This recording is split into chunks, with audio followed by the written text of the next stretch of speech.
എല്ലാവർക്കും നമസ്കാരം. ഇന്ന് നമ്മൾ മീൻ വെച്ചിട്ടുള്ള ഒരു അടിപൊളി റെസിപ്പിയാണ് ട്രൈ ചെയ്യുന്നത്. അപ്പോൾ നമ്മൾ സാധാരണ ബീഫൊക്കെയാണ് വരട്ടിയെടുക്കുന്നത്.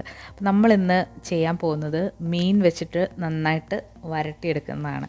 അപ്പോൾ ഈ ഒരു റെസിപ്പി എൻ്റെ അപ്പച്ചിയുടെ റെസിപ്പിയാണ്. അപ്പോൾ നമ്മളിത് കഴിച്ചാൽ ഇത് മീനാണെന്ന് ആരും പറയില്ല. കറക്റ്റായിട്ട് ബീഫ് വരട്ടിയതിൻ്റെ ടേസ്റ്റാണ്. അപ്പോൾ വളരെ ഈസിയാണ് ഇത് തയ്യാറാക്കിയെടുക്കാനായിട്ട്. അപ്പോൾ അധികം താമസിയാതെ എങ്ങനെയാണെന്ന് നോക്കാം.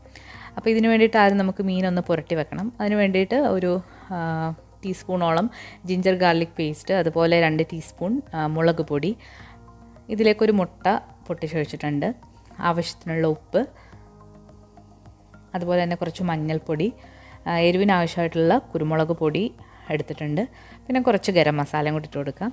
അപ്പോൾ ഇവിടെ നമ്മൾ 1 കിലോ മീനാണ് എടുത്തിട്ടുള്ളത്. അപ്പോൾ മീനിൻ്റെ അളവനുസരിച്ചിട്ട് ഇതിൻ്റെ അളവ് മാറിക്കൊണ്ടിരിക്കും. അപ്പോൾ ഇതെല്ലാം കൂടി നന്നായിട്ടൊന്ന് മിക്സ് ചെയ്ത് എടുത്താൽ നമ്മുടെ മസാല റെഡിയായി. നമ്മൾ ചൂര മീനാണ് ഇവിടെ എടുത്തിട്ടുള്ളത്. അത് നന്നായിട്ട് കുറച്ച് വലിയ പീസുകളാക്കി മുറിച്ചിട്ടുള്ളതാണ്.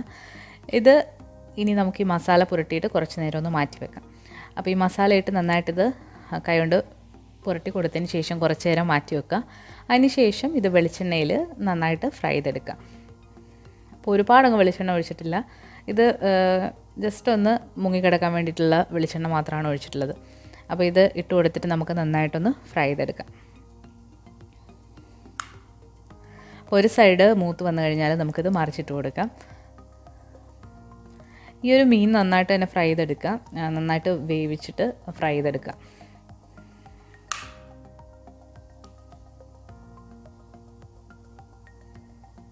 ഇപ്പോൾ മീൻ നന്നായിട്ട് ഫ്രൈ ആയി വന്നിട്ടുണ്ട്. ഇത് നമുക്കൊരു പാത്രത്തിലേക്ക് മാറ്റാം.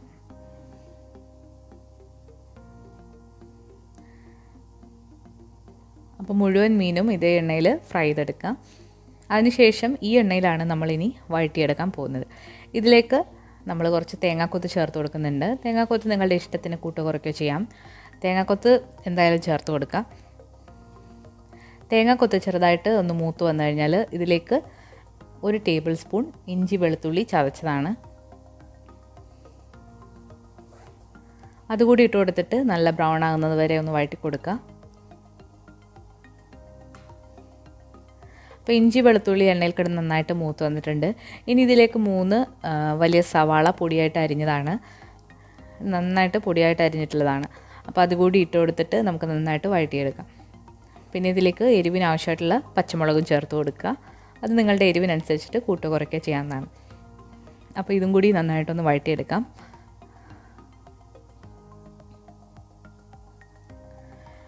അപ്പോൾ എല്ലാം നന്നായിട്ടൊന്ന് വഴണ്ട് വരുന്നുണ്ട്.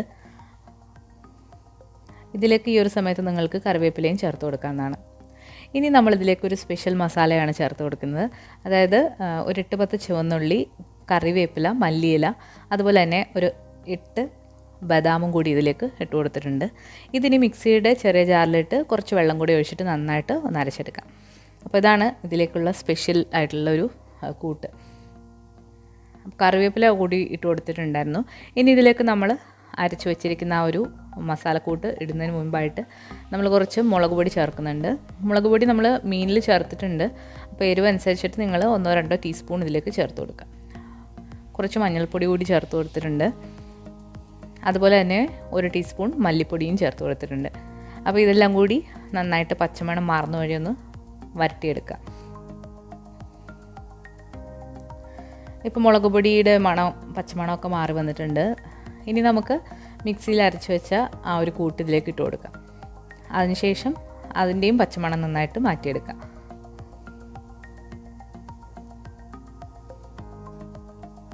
അതിൻ്റെ പച്ചമണം നന്നായിട്ട് മാറ്റിയെടുക്കണം, അപ്പോഴാണ് നല്ല ടേസ്റ്റ് വരിക.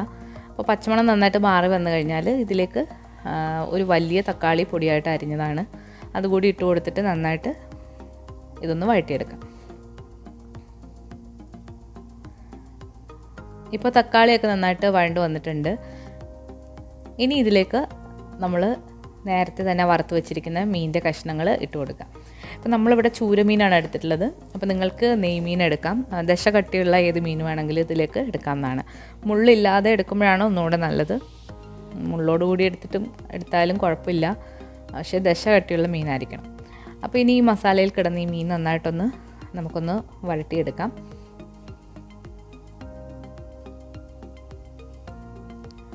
അപ്പോൾ ബീഫൊക്കെ കഴിക്കാത്തവർക്ക് തീർച്ചയായിട്ടും ട്രൈ ചെയ്ത് നോക്കാൻ പറ്റിയ നല്ല അടിപൊളി റെസിപ്പിയാണ്. നല്ല ടേസ്റ്റി ആയിട്ടുള്ള റെസിപ്പിയാണ്. അപ്പോൾ എല്ലാവരും ഒന്ന് ട്രൈ ചെയ്ത് നോക്കുക. അപ്പോൾ ഗസ്റ്റൊക്കെ വരുമ്പോഴും അതുപോലെ തന്നെ ക്രിസ്മസിനും എന്തായാലും നിങ്ങൾ തീർച്ചയായിട്ടും ട്രൈ ചെയ്ത് നോക്കണം. അപ്പം എന്നും ഒരേപോലെ മീൻകറിയും മീൻ വറുത്തതും അല്ലാതെ ഇടയ്ക്കൊക്കെ ഇങ്ങനെയും കൂടി ഒന്ന് ചെയ്ത് നോക്കാം. അപ്പോൾ വളരെ ടേസ്റ്റി ആയിട്ടുള്ള മീൻ വരട്ടിയത് അല്ലെങ്കിൽ ഫിഷ് റോസ്റ്റ് ഇവിടെ തയ്യാറായിട്ടുണ്ട്. അപ്പോൾ ഈ ഒരു റെസിപ്പി ട്രൈ ചെയ്ത് നോക്കിയിട്ട് നിങ്ങളുടെ അഭിപ്രായങ്ങളൊക്കെ അറിയിക്കാം. അതുപോലെ തന്നെ ഈ ഒരു വീഡിയോ ഇഷ്ടമായിട്ടുണ്ടെങ്കിൽ ലൈക്ക് ചെയ്യാനും ഷെയർ ചെയ്യാനും അതുപോലെ തന്നെ നിങ്ങളുടെ അഭിപ്രായങ്ങൾ കമൻസിലൂടെ അറിയിക്കാനും മറക്കരുത്. നമ്മുടെ ചാനൽ ഇതുവരെ സബ്സ്ക്രൈബ് ചെയ്തിട്ടില്ല എന്നുണ്ടെങ്കിൽ സബ്സ്ക്രൈബ് ചെയ്യാനും മറക്കരുത്. പുതിയൊരു റെസിപ്പി വീഡിയോ ആയിട്ട് നമുക്ക് വീണ്ടും കാണാം. താങ്ക്